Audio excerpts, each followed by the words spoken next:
outrage in action. The omission of minorities, both in casting and award nominations, was particularly personal to aspiring actor and blogger Michelle Vilmer. Simultaneously discouraged and inspired, she decided to use her blog to share a radical new project, Correcting Yellowface. Using photography, she illustrated Hollywood's practice of whitewashing, casting Caucasians in minority roles. Posing side by side next to non-Asian actresses playing roles clearly meant for Asians, Vilmer chronicled Hollywood's long history of exclusion and stereotyping. Michelle joins me now to tell us more about her fantastic project. I have to say, I thought this was so clever and so powerful in the way you use these images. Thank you, May. So what, before I ask you what inspired you, let's go back to when you were growing up as a kid. Asian American kid, just like me, in sort of a white community. Did you realize when you were growing up that you had this Asian identity and you were different? And if so, how did that shape you? Absolutely. I am half Asian. My father is Caucasian, and my mother is Thai Chinese. So I always had one foot in both worlds. Cultures. But I look mainly Asian. Yeah. So there's my identity. And I went to school with mostly white kids most of my life. Yeah. So did you feel like an outsider? Did that affect the way in which you saw yourself? In society? Absolutely. I felt like an outsider. And I wasn't seeing myself on television and in films. That's the thing, because we were saying before we started the segment, both of us grew up not seeing Asian images in the media at all. Right. So what did you think? You noticed that even as a kid? I did. I grew up watching black and white movies with my grandfather, and first decided that I wanted to be an actor when I saw Shirley Temple on screen having fun and wearing costumes and tap shoes, and I wanted to be her. Yeah. And my grandfather was in love with Marilyn Monroe. So one of the first movies, so I used to watch those movies with him, and one of the first grown-up movies I remember watching was Gentlemen Prefer Blondes. Oh. And even though I didn't understand the context of what was happening, the title alone, there's so much multi-level messaging within that title. Yeah. Because I grew up wanting to have blue eyes, blonde hair, and I wanted my name to be Mary, because again, we were so subjected to those images and those images alone. I changed my name a few times too. I remember putting clothespins on my nose to make my nose narrower because I was ashamed of what I looked like. It didn't fit in and it didn't belong on camera, as far as I knew, as far as they were telling me. It wasn't the accepted image of beauty and what people desired. Right. Yeah. So that obviously leads you to this phenomenal project, Correcting Yellowface. Why did you decide to do it? What made you go and say to yourself, all right, I'm going to take this on? Well, there's been a lot of talk about whitewashing in Hollywood lately, and I have a blog. I'm a creative person. I like to make things. I'm always looking for new mediums, and I'm not a great photographer, but I decided to use my voice in this way this time. So I decided to. But obviously you were moved enough and maybe angry enough to do this, because again, it's very powerful. We're going to take a look at some of the images, but you obviously were not just mad, you were like, I'm going to do something about this and make a statement.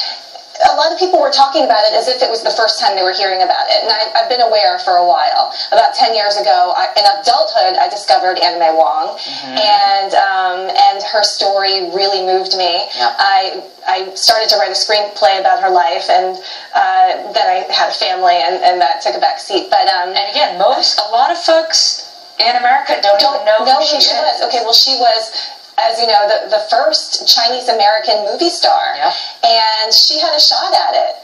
But because of the way the world was back then, she was not allowed to play opposite white men on screen. As a romantic lead, right? Yes, that was sort of a moral code that was followed in Hollywood. Yes. Yeah, so that prevented her from getting a lot of parts that she would have been perfect for. Yes. Yeah. And they were casting white men as men, exactly. So, okay, let's go to some of these photos because they are fantastic and we have to show them off. Let's look at Louise Rayner.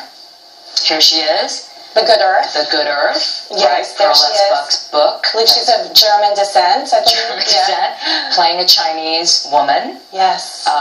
And so, look at you, to the right. How was that?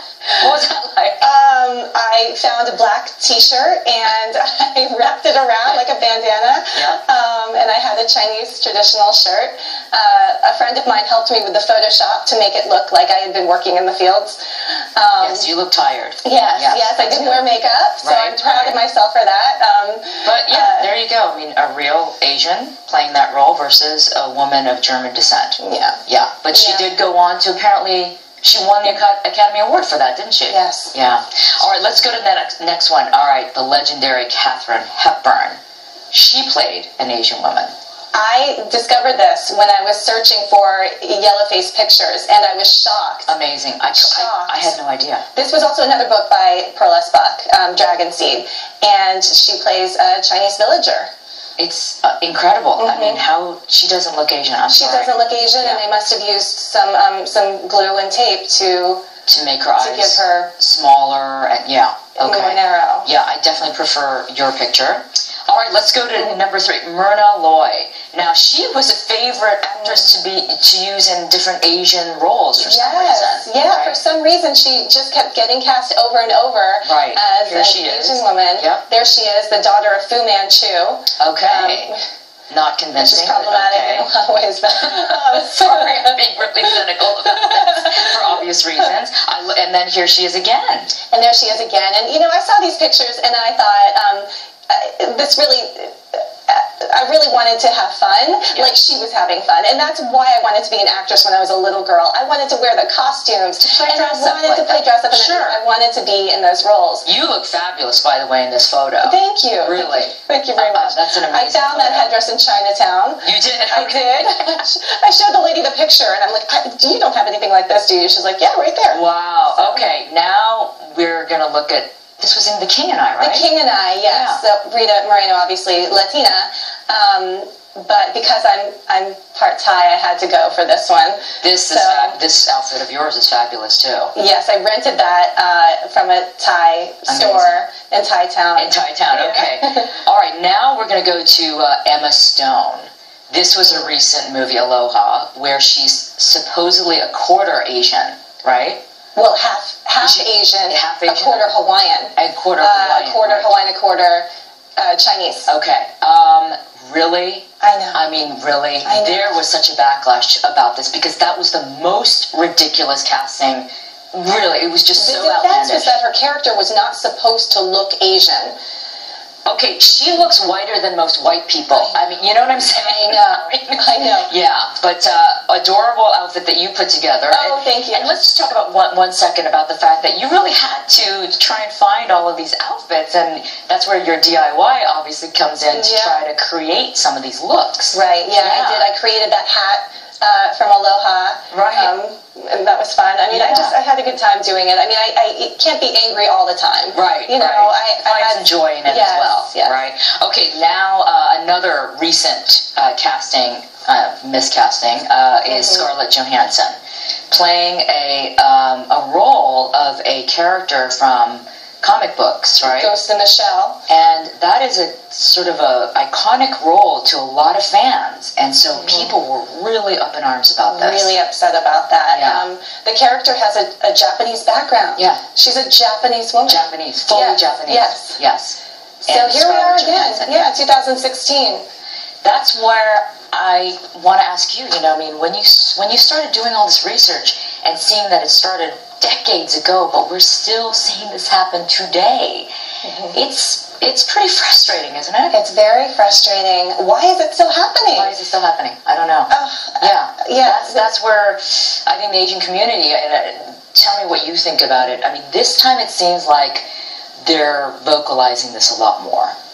The frustrations are coming out, and people are really starting to step up and talk about this rather than just letting it go. Do you see that kind of change happening? Yeah, I mean, I don't think we're our mother's model minority anymore. You know, we're noisier. Right. You know, we're not worried about what other people think. We're not worried about impressing our ancestors. That's right. That's right. And or we are, and this is the way that we're doing it. We're speaking up. Exactly. I mean, by you doing this, you are definitely shedding light on it and talking about the history of it and the fact that it's still happening. So what kind of response have you gotten? Amazing response. Yeah. Amazing response.